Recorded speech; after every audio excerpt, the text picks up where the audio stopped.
All right, for railing type, we can either scroll up to the top and select from the following railings we have, which are two traditional baluster railings, a hog wire railing, or a cable railing, or no railing at all, but just posts.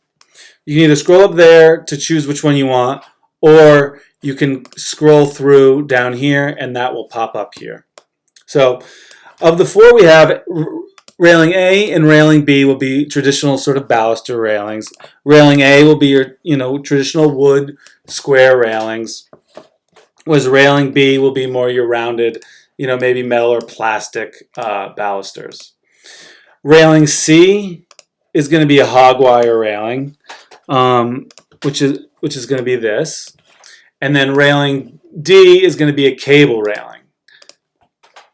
And then if you just want posts only, let's say you have a deck, you're going to have a covered deck that's going to be low to the ground, and these posts will just be holding up your structural, holding up your roof. You can choose posts only. So once you've selected your posts, your railing, you can see over here, this is going to tell you sort of it's labeled the different parts of the railing, so you can select from the material right here. Now, you're either going to have two choices when you have your railing, right? You either can build your railing, which is going to be this section right here. We're going to select our different materials for our different parts of our railing, right? For example, if we did a hog wire, we're going to choose our handrail and our top and bottom, or what we want to use for our top and bottom rail, and then what we want to use for our wire mesh, right? Or if you're not building your railing, but you're buying a pre-assembled railing or railing kit, you can check this box right here, and you'll select your railing kit from this drop-down list. And once again, whenever you see a plus sign next to a material drop-down, if you click that plus sign, it will take you to the place where you can put in your railing, your material. So if you know what railing you're going to use, you can enter the price in there, come back here, and it will be in your drop-down list, and the price will be uploaded into the system. Now, railing A and railing B are really going to be the same thing. They both have the same, parts, handrail, top and bottom rail, and balusters. The only reason I included them is because eliminate any confusion in case your railing does look like this and not like this, right? So if we're building our railing, once again, we'll come down here and we'll select the material that we want to use for our handrail, the material we want to use for our top rail, bottom rail, and balusters, right?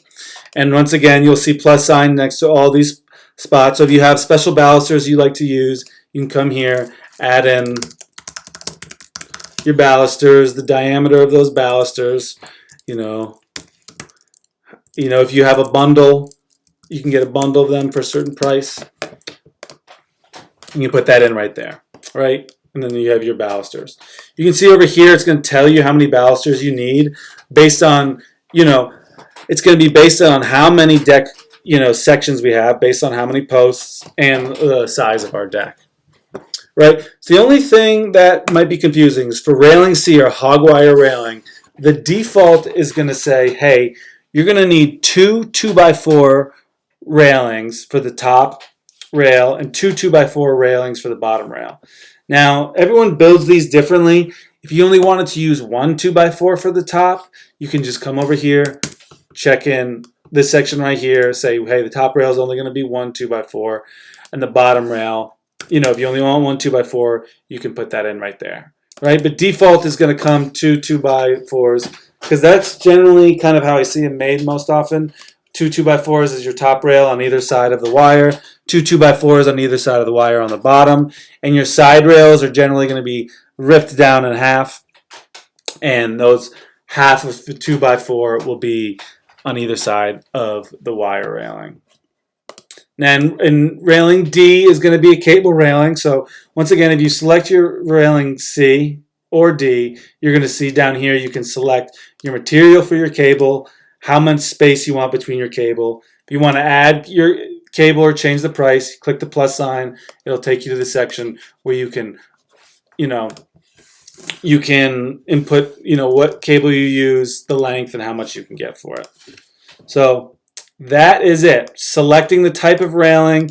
The only thing that's confusing really is maybe how we make this hog wire railing, and you can customize how many 2x4s you want to use for your top and bottom rail right here. You can select your wire mesh right here.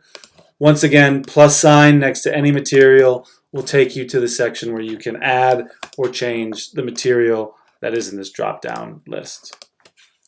Now, also, if you're not going to be building your railing, you select that right there, right?